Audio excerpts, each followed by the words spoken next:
స్నేహిత అమృతహస్తం సేవా సమితి సొంత భవన నిర్మాణానికి శంకుస్థాపన చేసిన కడప పార్లమెంట్ సభ్యులు వైఎస్ అవినాష్ రెడ్డి.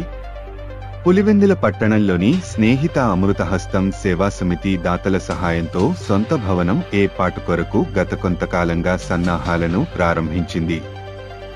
ఈ కార్యక్రమంలో భాగంగా నేడు ఎంపీ వైఎస్ అవినాష్ రెడ్డి చేతుల మీదుగా భూమి పూజ నిర్వహించి భవన నిర్మాణ ఏర్పాట్లను మొదలుపెట్టారు.